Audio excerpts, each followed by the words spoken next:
Hey, bad night for me.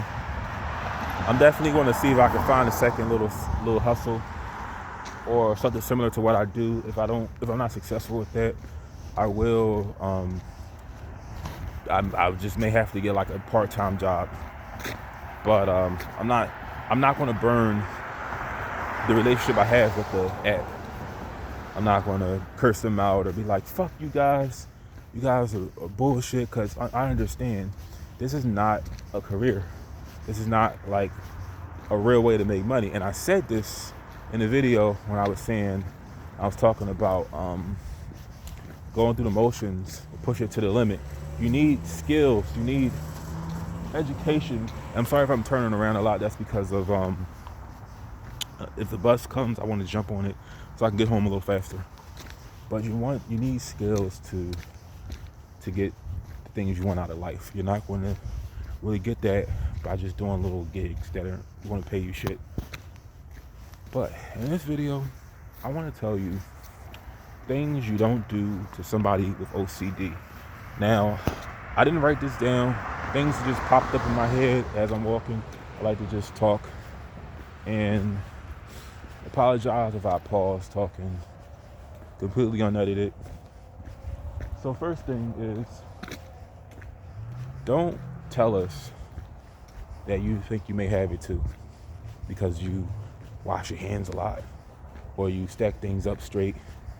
That's a complete insult based off of just a few symptoms. It's an insult to me, and it's an insult to a lot of people. Because in a lot of cases, this shit takes over people's lives. You know what it's like to hoard in your car, your house? You have nothing but obsessions that you can't control, bad thoughts you can't control. Everything has to be fucking straight. You start shit over. See, people don't talk about that part. I still have this addiction with hoarding, but I'm a hoarder. When I had my car, I had proof of it. I didn't throw away much of anything. Things have a value to me depending on what it is. But here's the thing you don't say. So one, don't tell us you think you may have it too, based off a few fucking symptoms. Number two, we like our space. So don't get too close. As in, please, back the fuck up. I got off the bus and this guy was literally like right under my damn neck. We like our space.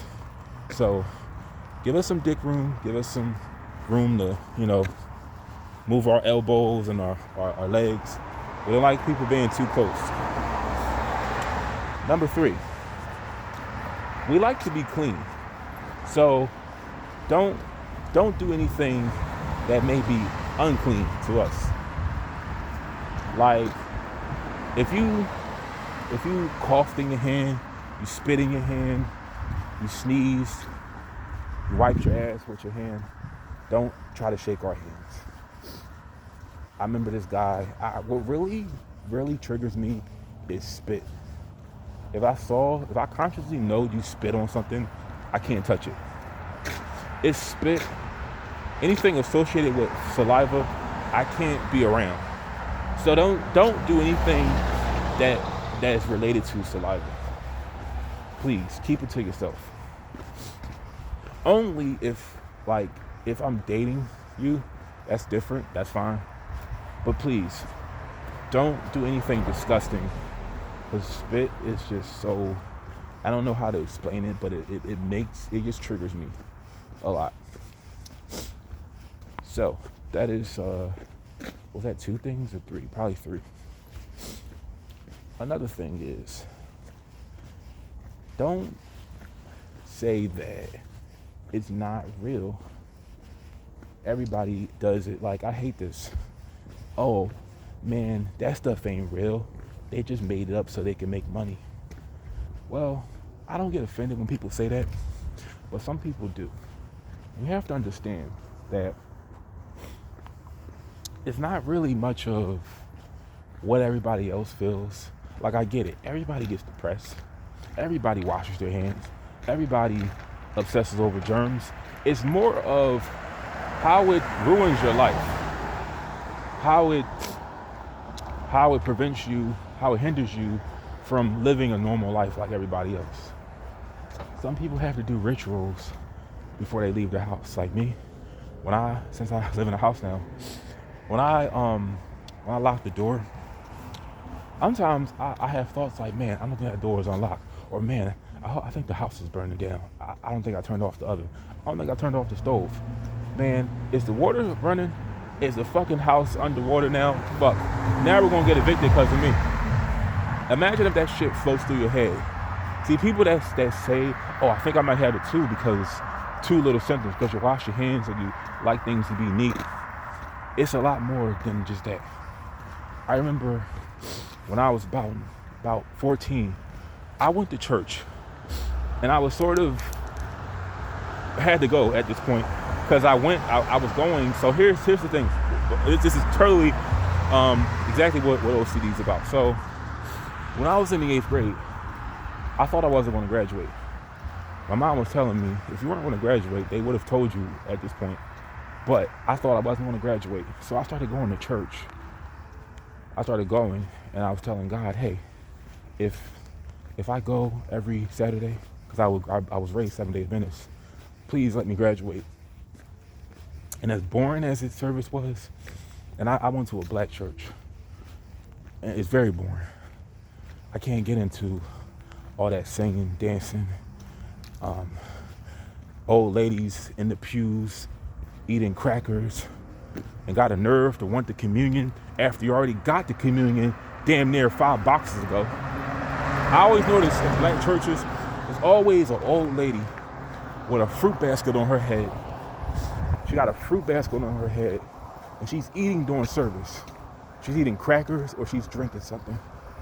But I had to go. I thought I wasn't going to graduate, and it turned out I did, obviously.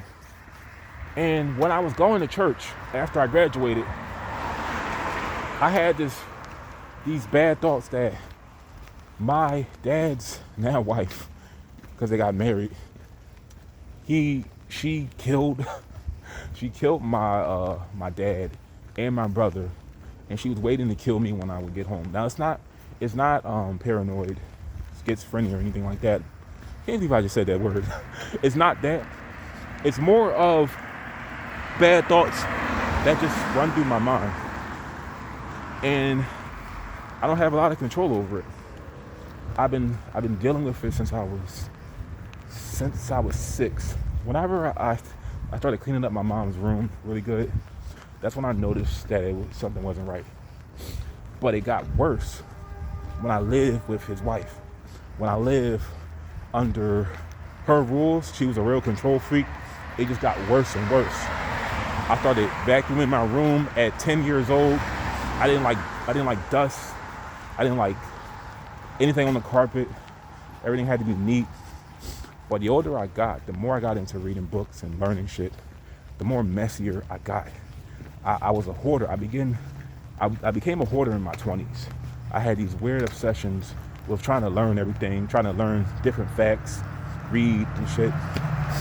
And I still struggle with it. I've been reading since I was 22, and it's still a struggle for me.